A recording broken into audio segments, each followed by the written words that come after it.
Invisible Experts Podcast. Hello, everyone.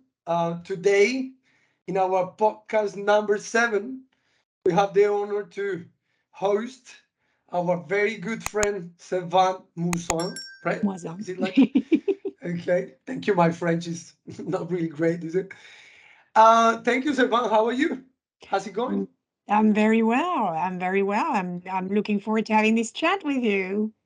Fantastic. I mean, Servane is like a multifaceted professional, right? Because from founding conscious innovation, going through, of course, Gunther, this is how we met, Yeah. having a background in Dutch studies, right? Linguistics, art, history. Now, of course, you are a business coach, leadership coach, activator slash investor. Wow, how would I define yourself? So how's it going? What are you up to now? Well, all of these things. I guess Wow. that's the prerogative of specialist generalists. They love dabbing into many things because they love connecting the dots. They love to make sense, and they probably have a lot of fear of missing out. I'm revealing myself here to you. But I've done the yes, indeed, support for social entrepreneurship, this support for social enterprises, mainly women in social entrepreneurship for 2 decades. Before that, I've done some community development, but also I used to live in spend some time in different countries and always connected, how at various activities and which I all found relevant to whatever I was doing. So I don't have a hobby or a job. I just do my thing. Fantastic. So right now, what are you working? What are you up to? So after having spent 2 decades supporting women in social entrepreneurship, of course, at some point I came in more significant contact with social finance providers, impact investors, angels, and philanthropists. And I was interested in how this ecosystem was changing, what the field of finance was changing, and some brave people were looking at how they had to, be more accountable to what was going on and just do more, uh, have more equitable ways of investing in people. That mean as well looking at themselves as professionals. And so I'm looking at supporting more of these people and how they work, how they pursue their careers, how they influence, so that there's more impact done on the ground with the checks they're writing. Amazing. So this is actually one of the key, I wouldn't say key dimensions to be successful, but it's very important to at least to kick it off, right? Which is investment. Okay. Mhm. Do you think? Or do you think perhaps it's more about, I don't know, being tenacious or brave and do your own investment? I mean, I suppose there are different dimensions, but I always find out in our sector, in the sustainable sector, in the social and environmental sector, this kind of investment or seed investment in the beginning is always a good push to start with. Or what do you think? I'm thinking there's many, first there are human beings behind these decisions. They come with learning, they come with practices, the ways of working that sometimes are not always challenged. They try Yeah. to do new things but using the same practices. They also come up with values, with lived experience, and so there's just not one answer. They've got technical skills that they can apply in one field, from investment to social investment, impact investment. And some among these people, you've got people who are brave and courageous and curious, and they're going to have a look more about how they can change their profession. Yeah, of So course. there's traits, technical skills, values, lived experience. All of this is part of the same pot. But I think in the social entrepreneurship as well, you've got all these categories working together as well, values, ways of working, traits, characteristic, beliefs, assumptions, technical skills. That's the package you have to work with. Yeah. Listen, to be honest, I would love to talk about social investment and what the investors are looking for a bit later. But first, I want to talk about you and your journey, right? Wow. Listen, I'm gonna quote one thing which actually strikes me. that you wrote, I presume. Uh-oh. So a world, a world where through individual and collective wisdom development, our actions and impact tell us this planet and all of its living components. You matter. You matter. Yeah. So Yeah. what is that mean? Well, you know about Buen Vivir? Yeah, of Well, that's course. about that. It's all about um, working a little bit harder at, understanding each other, listening to each other, not interrupting each other, and going the extra mile to, be curious about how people live, what people can access or not, and then change your ways of interacting with the other. Be accountable for what you do. It's not about punishing people for their ways of working, but it's about pausing a little bit and then understanding how can we have more harmony. And it's not about everybody being the same, but it's all about living well together at the same time and maybe preparing the ground for the future. Buen vivir, living Yeah, well. living well. That's the Yeah, I outcome. love that. Listen, could you tell me a little bit how you went from a professional in Dutch studies, social linguistics, European studies, to innovation, tech, conscious innovation, mentoring, social investment, social Right. entrepreneurship? Yeah. I So a while ago, I'm 50 this year, just to make things very simple. When I was a teenager, so I'm not going to go through all my life, but I'm going to give a couple of indicators. When I was a teenager, I was uh, very young, yeah, 12, 11, 12, 13. I'm coming from France, from Brittany. Um, and I was probably the only one in my class who could manage to speak English. I'd learned by myself and I loved it. Any reason for me to speak with other people from different backgrounds, that had that very much ingrained in me, that curiosity and any opportunity to talk with people as well, probably. That was the driver.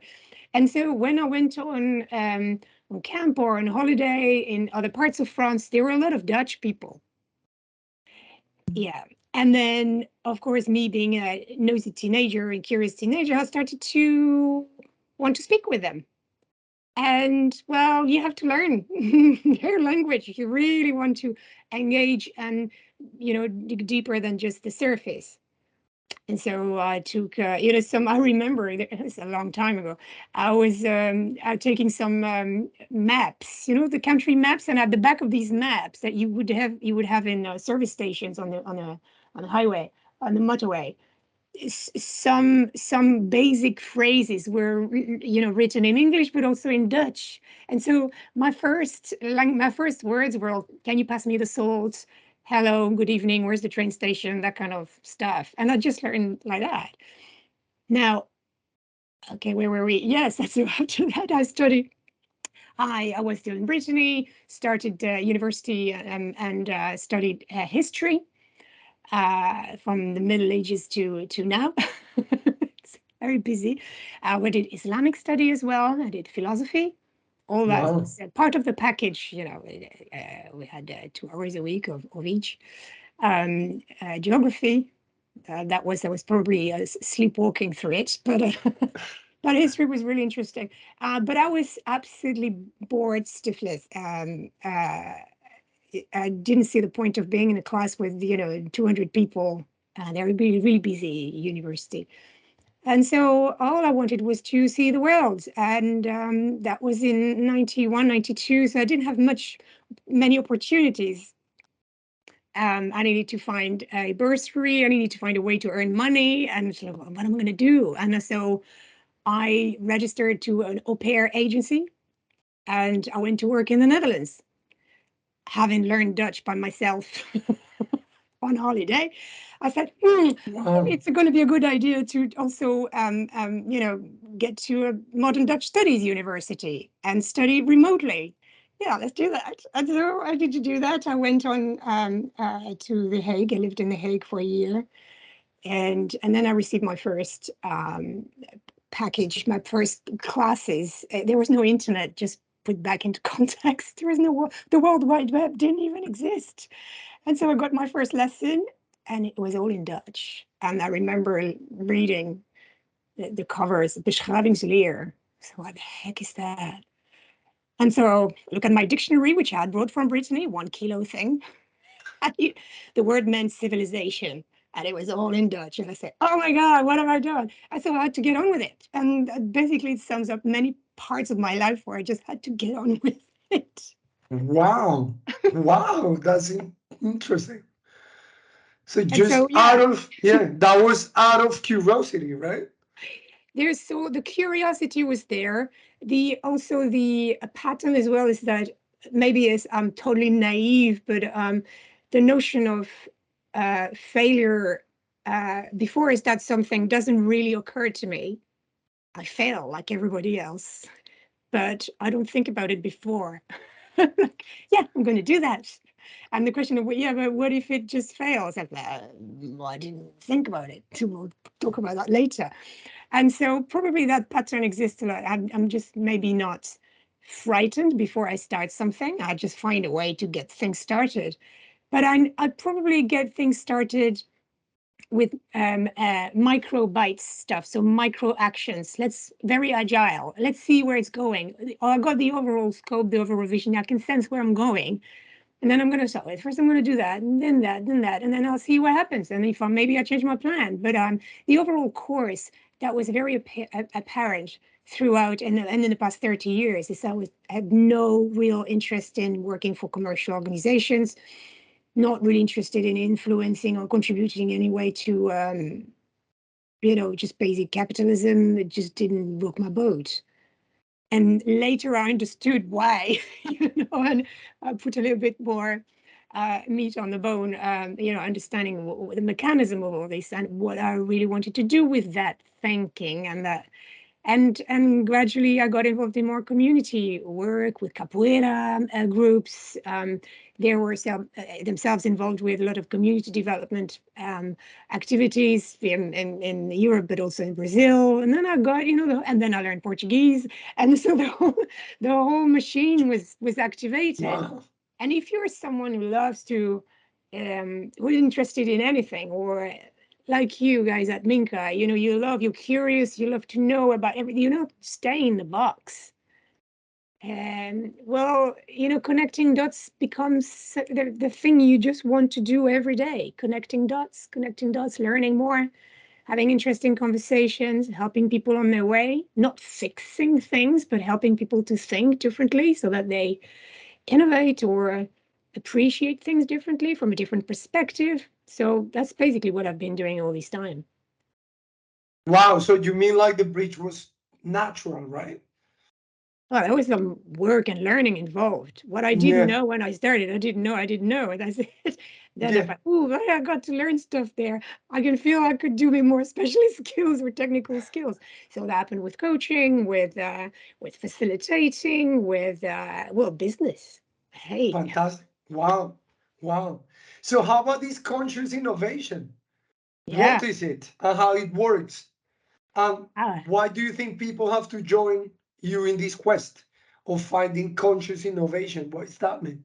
So conscious innovation is imagine a combination of three things, because I can't just do one thing. Imagine there's an opportunity to look at your environment, your system, and zoom in and out so that you have more perspective. So there is a systems thinking approach.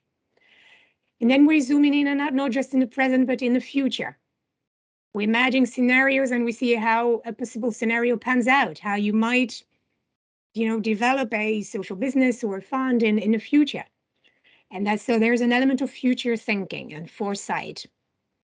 And then the third element of conscious innovation is the ability to listen to each other and to think independently. And there's that way of thinking together, respecting each other whilst we're thinking about our systems and about the future. All of this is conscious innovation. Wow. And why do you think people, should innovate consciously? But if they don't do that consciously, it's maybe not a problem. Yeah. Innovating means different things. You might bring something new, or you rearrange the way you think so that you can adapt. Mm. And it's not necessarily the content is not new, but it's the process might be new. And I think we are, I mean, the world is such a thing, and the human being is such a thing, your environment is such a thing that we are evolving constantly. Yeah. So So do you think, innovation is part of life, you know? when you mention about the future thinking, Mm-hmm. this is a very interesting approach because sometimes I feel like we are stuck so much either in the past, Mm. but nor, or perhaps in the present, but how about the future? So if you think about it in terms of how we're going to see society in 10 years time or in 20 Mm. years time. Mm. So do you think perhaps by developing this future thinking, we could create more change now in order to avoid harm in the future? Yeah, short answer. But to be honest, the only thing that is now. And by the time I finish this Okay. sentence, it's already gone. So whenever you think about the future, or you do about, for instance, what you might do or how you might evolve or grow in the future, you're doing this now. You're thinking about it now. So developing your imagination, developing scenarios, it's all about giving yourself more assets now to be nimble, to be adaptive, to develop traits and behaviors that will help you now, not just in 10 years. I like this. I like this because, in a way, it's kind of like motivate and encourage dreaming, right?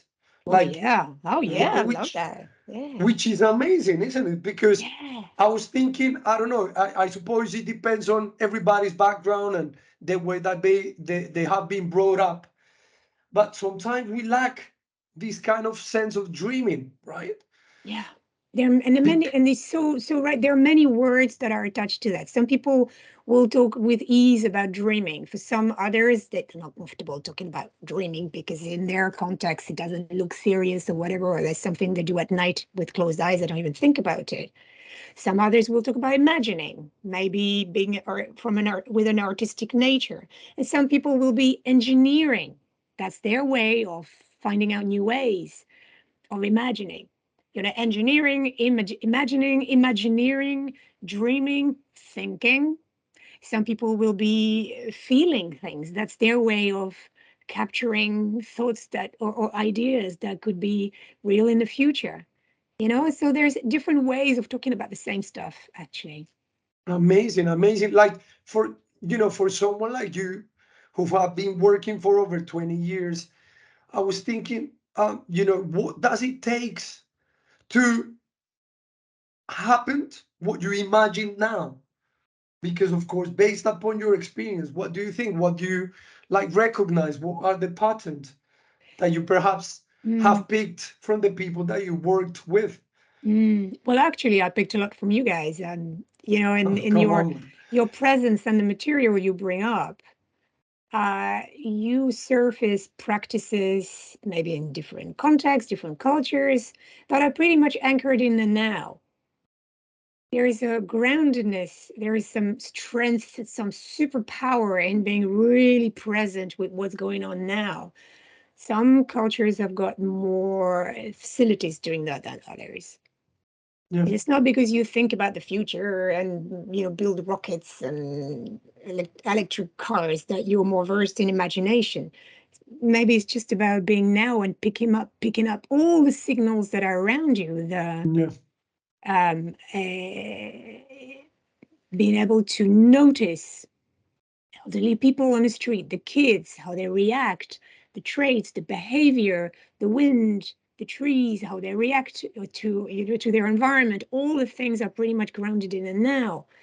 And I think what I've learned by again talking with gazillion of people from different backgrounds or practice is that uh, some have cultivated that capacity to be very much in the now. And I learned so much from that, to notice. Yeah. yeah, yeah. Yeah, you're part of that. Interesting. Listen, I've known you for a while, and one of your beneficiaries are women, right? Having supported over 10,000 women in different areas Mm, is sort of a life achievement. So why Mm. women? And why do you think there must more support ecosystems to women in different areas? So these women were not all the same, just to clarify as well. Some were identifying as women, some were born as women, some, and but all of them had, beyond being women or identifying as women, they had also different characteristics there. Some were poor, some were wealthy, some were black. So So I've known you for a while, and one of your beneficiaries are women, right? in the Having past, they were, support, yeah. yeah, having supported plus 10,000 women in different areas Mhm. is a sort of a life achievement, right? Mhm. So I was thinking, why women, and why do you think there must be more support ecosystems to women in different areas?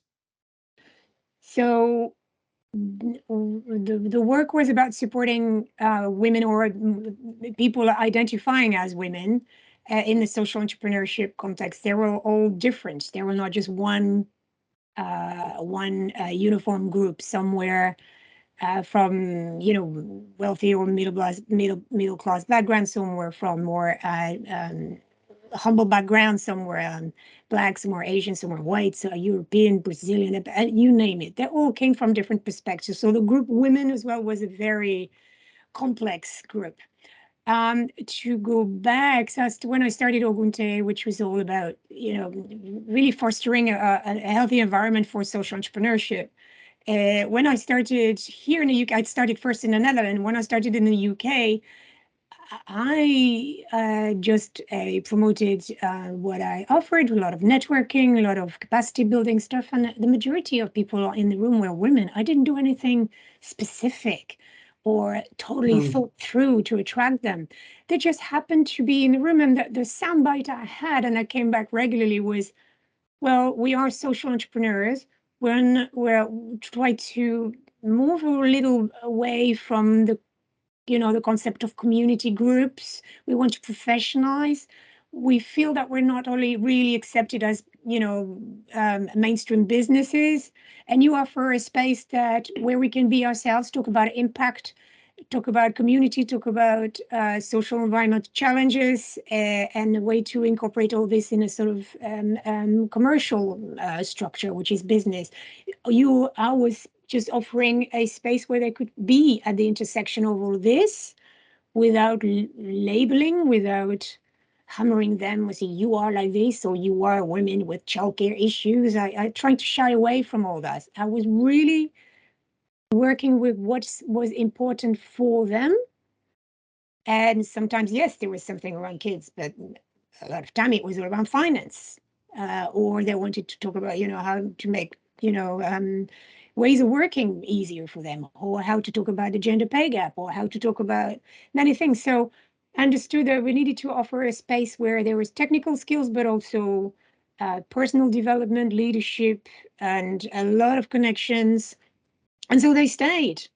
And after that, say, well, I might be promoting my stuff as being for people identifying as women then, but it was not the plan from the outset. I was once again, it was not another episode of me saying, "Oh, I didn't think it through. I just did my stuff," Well, and it just then happened. it just happened. And so, as you do, you work with who is in the room and what they want, and you try to see if you got the skills to serve them or if you need more. And we work together. It was a group effort. Wow, this is, but having said that, like you work with like all sort of people, right? Mm, And of course you work also with like with men, with women, mhm. both, right? Yeah. So you weren't really targeting women, it just happened. At the beginning, I wasn't even talking about men and women. I was talking about, okay, let's make that space a little bit more comfortable for people who are, trying to bring some goodness in the world. That's it. And then only women came up or stayed. So I said, I might as well, because in the meantime, I'd read a chapter of a business chapters of two business books or two. It's like, you've got to make it clear who you're helping. All right. Oh, well, I'm going to do that then, because there are, 98% women in the room. I said, well, I'm going to say it's for women, and that's it. But the No, difference is yeah. that I never explicitly said or engage with other organizations and it's for women only. No, there are lots of women in the room. It's open to everybody and you self-select. Generally, No, but the when you put the women in the title of an event or a program, I rarely saw many blogs coming up, but the door was never shut for them. that's it. Look, honestly, you kind of like opening a door something really interesting. Okay, I mean, I supposed it depends on any type of field, but in ours, when we were seeing the statistics, the stats Mm. about the individuals who join our courses, right, Mm-hmm. in the Mm-hmm. field, Mm-hmm. it just happened. I mean, 85% are women. What do you think is that? I don't know.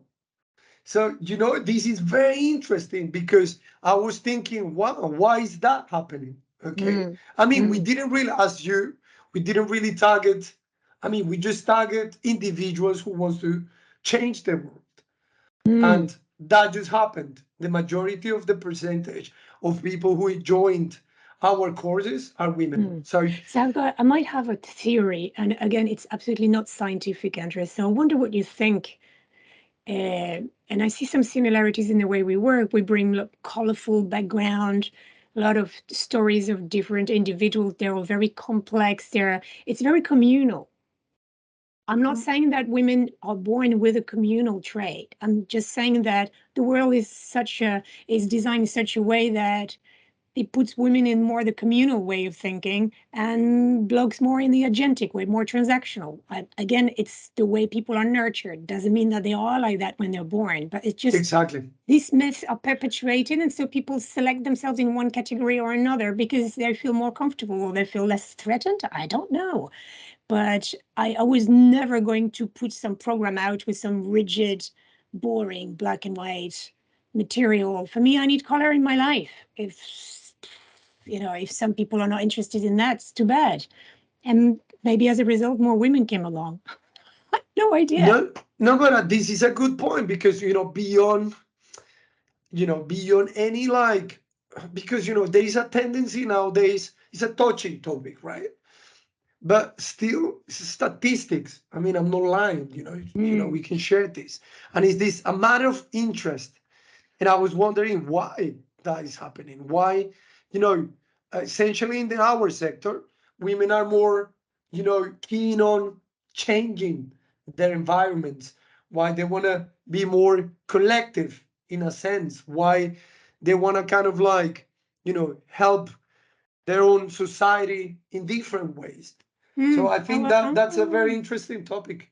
So that's funny because this is something that came up quite a lot when there were, I'm talking about, it was 15 years ago or something. I would hear some organizations in our sector having headlines like women are naturally inclined to go into social entrepreneurship. And I was like, be careful what you say, because the majority of social entrepreneurs were men anyway. So what is Mhm. it? What? They don't care. Men don't care. No, majority of social entrepreneurs were men. And maybe the thing is like majority of people who could afford to start a business are men anyway. So essentially they were more likely to start a business, and maybe because they also care, they would start social enterprise. Why not? Now, the other thing that I was quite a bit upset with is the gender pay gap in social entrepreneurship. And I say we've got nothing to be proud of. There is a huge pay gap between men and women in the charity sector, the social enterprise sector. Wow. That was always well documented. So I said, before thinking we're better than the rest, we ought to look at ourselves, and Mm. in which professional, which subsectors or subcategories women were more active and underpaid. Well, it would have been childcare or anything around health education and less technical stuff. Now things are changing a bit. I haven't got the latest statistics, but the world is changing, and there maybe technology is more accessible for all, and things are more blended now. But 15 years ago, that was a discourse that I found quite irritating. And so I always came up. The funny thing is because was leading an organization that was all focused on women in social entrepreneurship, people thought that I would just embrace this kind of head titles. But we were doing a lot of research, and we had the sound bites of like hundreds and hundreds and hundreds of women saying what they lived every day. And they say, it's not funny. Yeah, I'm proud to be a social entrepreneur, but I can't eat, or I depend on someone else to pay my bills. I can't make a living out of it. It's horrendous. I say, wow, that's not right. What are we building here? A big lie. So, based in your experience, or based on your experience, why do you think uh, there is this pay gap, even in our sector, because that's it, supposed to enhance? This yeah, is what I yeah, found fascinating. yeah, Because because yeah. Mhm. There why is a do you think is there are that? gendered roles for all the reason why gender pay gap exists in other sectors as well. Assumptions that women are not driven by money. There is an issue about talking about money and negotiating money. And it's not something innate. It's something that the more you hear these stories, you start to believe them, and so you don't perform them. You don't go and ask money because you think, oh my God, what are they going to think about it, about me, or there is a sort of issues with self-belief. Like if I don't I won't be perceived in the right way if I talk about money, or if I'm tough about money, I'm gonna be perceived as someone who's demanding and or is upset about stuff, and so I'm just going to shut it because I can't deal with the conflict. I've got other stuff to think about. So it's very complex. And again, some categories of population have got even more, trouble with these beliefs because, or the assumptions that are put onto them, or we think that they shouldn't complain, or they shouldn't, or they're too upset or angry. And that's really, really bad. And all of these contribute to that big fake narrative that everybody suffers from. Yeah, Sorry yeah. if that makes sense, I William, think but you can see all of this is a lot of no, I stories, agree. I and think people this start is to believe them. Yeah. yeah. I mean, definitely, this is a topic that perhaps it needs a bit more of research, and let's see how it goes.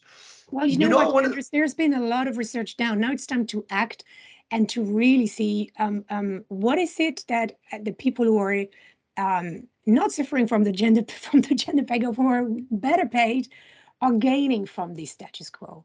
And what is the fear? What is the real fear for this group? Okay. And then putting a sort of context that enable everybody to be retributed, rightfully for their contribution. Definitely, definitely. I mean, look at the persona rather than other things, right? It could be gender, it could be ethnicity, it could be Absolutely. social class, it could be age, right? And I all mean, of them in this, together, yeah. yeah, yeah. Looking at the individual rather than, or perhaps looking at the spirit rather than and other things, right? I Yeah. want to talk about social investment, and then again the connection with conscious innovation. Okay. Yeah.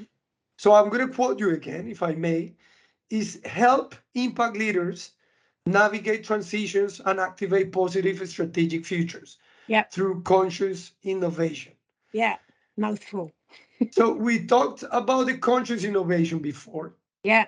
Yeah. and then how do you connect these through your work into social investment, right? Mm-hmm. And then I quote you again, if you love to invest in social change, embark on this way-finding journey and ignite a greater impact. Mm-hmm. So for our audience, what is social investment, Mm-hmm. right? And then what is the difference in between social investment and impact investment? Yeah. Why we should invest in social change? So there's a lot of questions. Which one are we going Yeah. to tackle first? Okay, let's tackle first the define social investment. What Yeah. social investment is. Yeah. So yeah. So social investment is all about repayable finance to help an organization achieve a social purpose. So they're going to lend you money and you'll have to pay it back. We're talking about loans, repayable grants, things like that. And in essence, that the social investment organization will need the money back at some point to invest in yet more people. with with a little interest. Obviously, they have to pay for their operations too. So that's social investment. And impact investing is much broader. Is when investors have got more traditional ways, not just loans, but maybe also equity, and they really want some money back. So they've got strategies that create positive and environmental, social benefits, but they really want some strong investment returns. So it's a bit broader. Yeah. Mm-hmm. That's in essence and in very simple terms. I hope that makes sense. So the impact has got different instruments to reach that.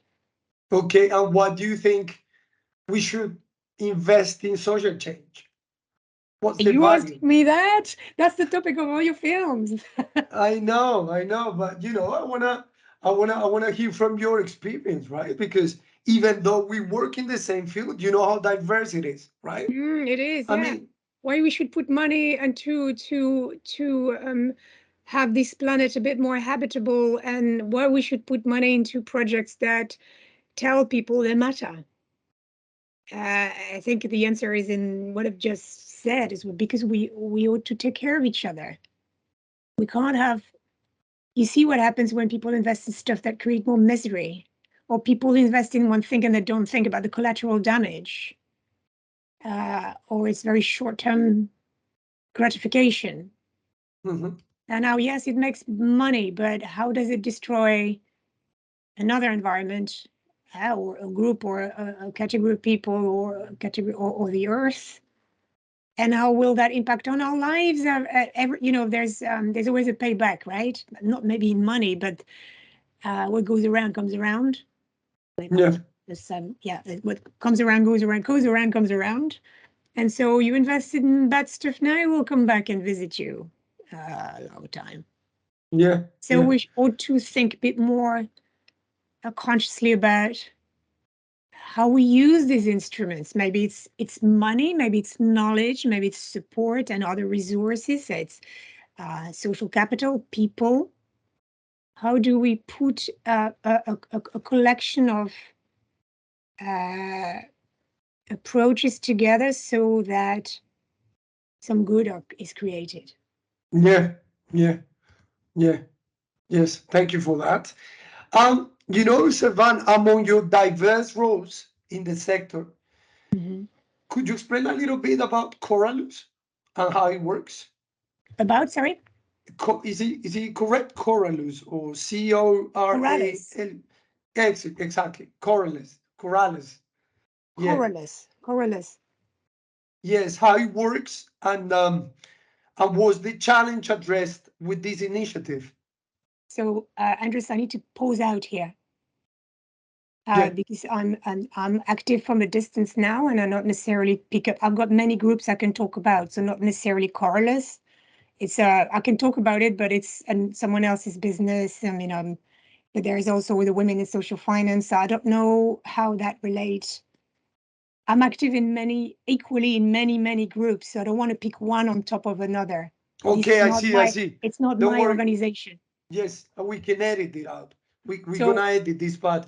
So, um, how do I? So maybe how can I reformulate the question? what would you Because I like to, what is the question seeking to establish, or what would be no, I the just meta? I just found this very interesting. It was a very interesting initiative, and Yeah, that's fine, Now I hear that. Maybe generalize that, and I can point at Corliss, but also women in social finance and other groups. I just want to pick one on top above another. Do you see what I mean? yeah, of course, of course. Okay, so basically, I want to ask you about the role. No, I don't know, or maybe we just delete. Just Yeah. skip. Yeah. Okay, let's just keep it. Don't worry, I edit this Okay. out. So there is a way. Maybe we can all of these different organization or different streams. I highlight them in my podcast. So maybe we can segue and say, well, how in your work you make sure that people know about it or whatever. I don't something like that. All these different initiatives, and then can pinpoint people towards Okay, the let's podcast. do How do it. you think? Sorry, I'm Ye- making a long Yeah, let's do journey that. here. Let's do that. Okay. Okay, Servan, I was really interested, because you have a very diverse roles and work with different organizations. Yeah. And if you don't mind to share or maybe cherry pick some good initiatives in relation to social investment and, you know, addressing different social issues. Yeah, yeah, that's an interesting question.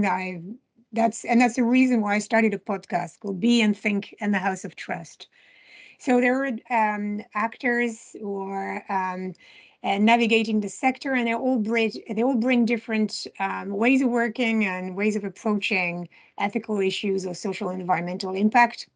You've got the people who invest in the African continent, for instance, and they've got a specific um, approach that we can learn so much from. I'm thinking about Evelyn Dio. I'm thinking about Pauline Kubo. All of these people are appearing on my podcast, and they tell us how to look at a sector or a geography differently for us with their eyes, so that we understand what our assumptions are just well, not guiding us well. And so in each interview, for instance, you would have someone who's taking you about how to sorry, I'm going to stop because I'm just going to ramble here. Let me rephrase Okay. everything. How could we put this? Because again, if I speak about each of them, it's going to take a long time, and they all come to the surface right now. So I've got the Or conveners. maybe we can, or Let's maybe skip we the can question. just, yes, let's Let's skip skip. it. Let's skip it. Okay. Okay. Um, okay, Servan, through your work, in a way, you try to help decision makers through their design stages of their strategic innovation to maximize meaning, influence and positive impact, right? Mm-hmm. So why someone like you is so committed in this cause, Because when I reflect on the sustainable ecosystem, I always think, what our drivers? Yes. Why do you Yes. start with this, and why is it worth it? So I was wondering what are your drivers to keep working in this sector? Because you could have gone to another one, right? Yeah. Well, that's a question I get often because I mean I speak with friends or partners or peers, and some of them are interested in food, some of them are interested in social justice, some of them are interested in housing or what have you, some themes. And I'm someone who's interested in processes and thinking.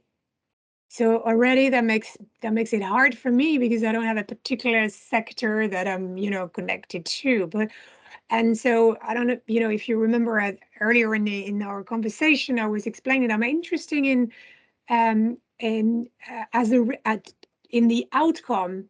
The outcome I want to see is that people coalesce, people live together and understand each other and think well together and work well together and think that they all matter.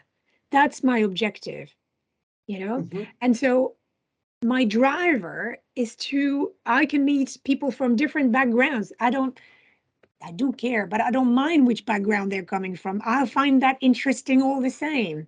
What I'm Yeah. interested in maybe putting someone who's interested in some um, specific ways of cohabiting in some, like Guayanas in Brazil or God knows where, and putting them sitting around a table next to someone from Marrakesh, who's doing some arts, some modern arts, and next to someone who's dealing with in renewable energy in Norway, and or someone is sort of versed in education somewhere in New Zealand. I have no idea.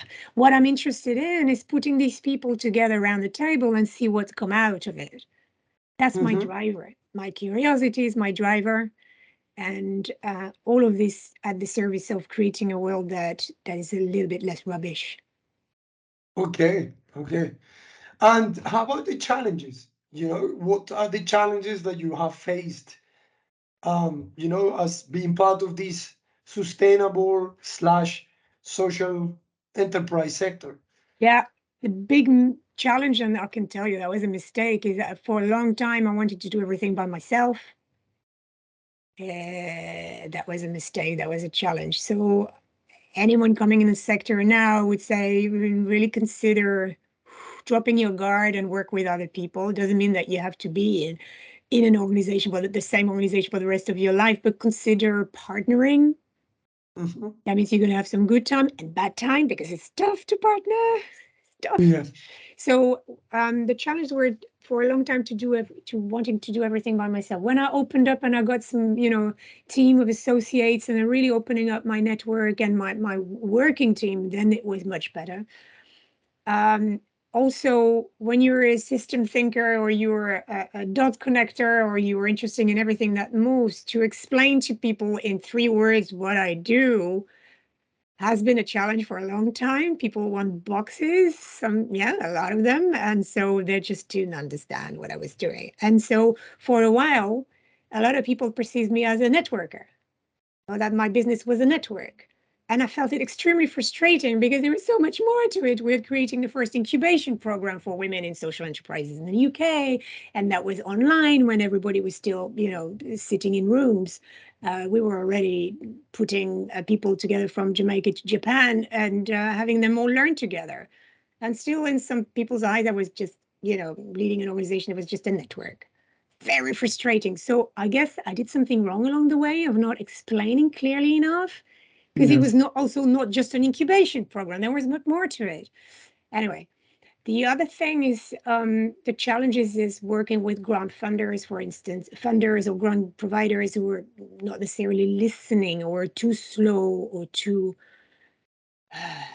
conservative to engage with signals of change. And I'm sure I'm not the only one who faced that.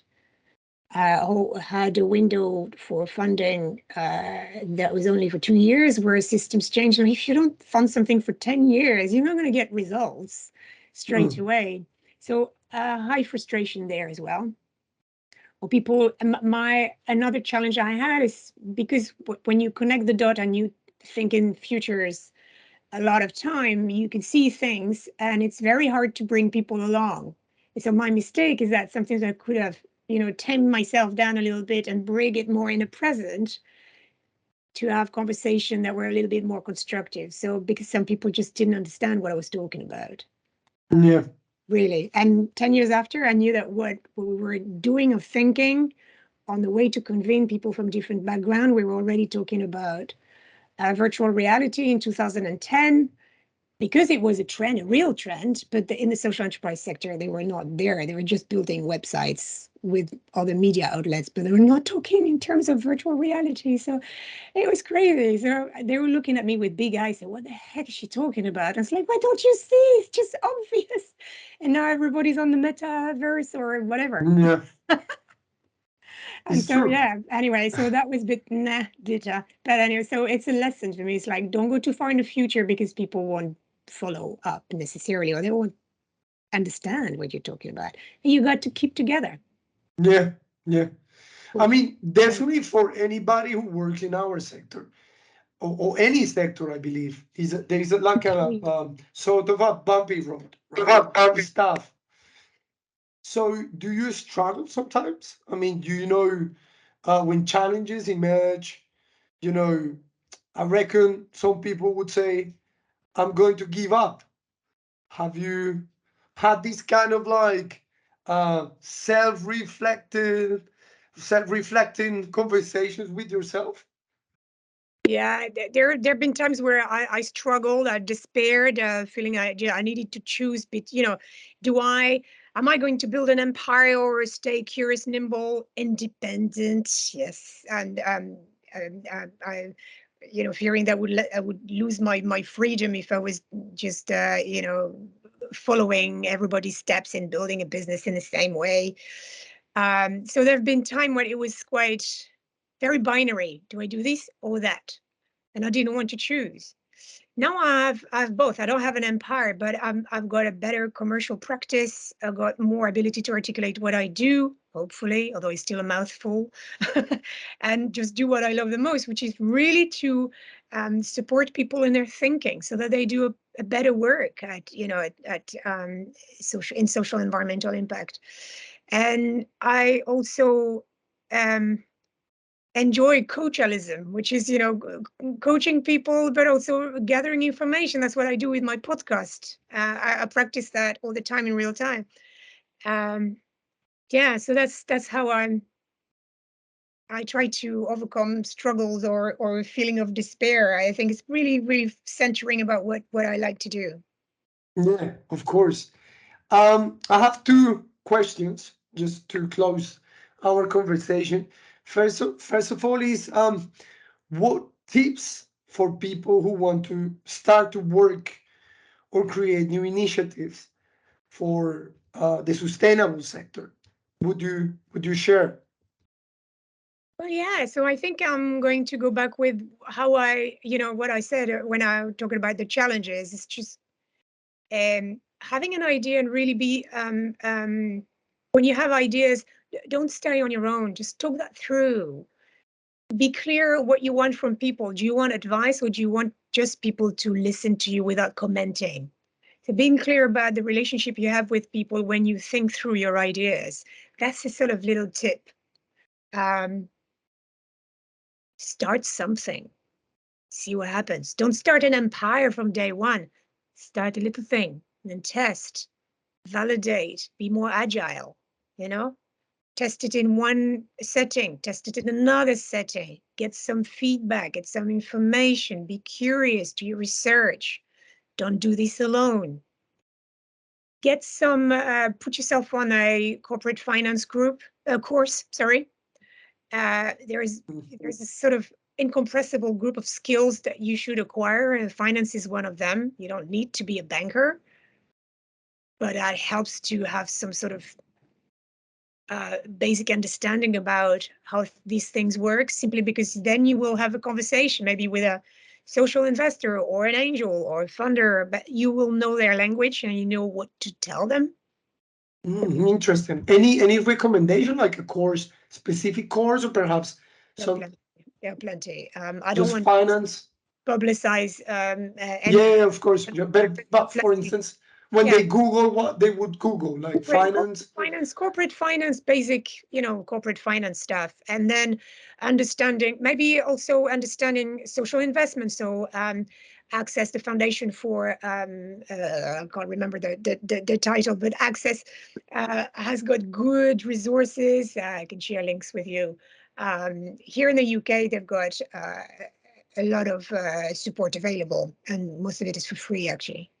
Oh, wow, interesting. And the last question, and then with this we finish, is any, what book or perhaps a film that inspire you that you like to share with us?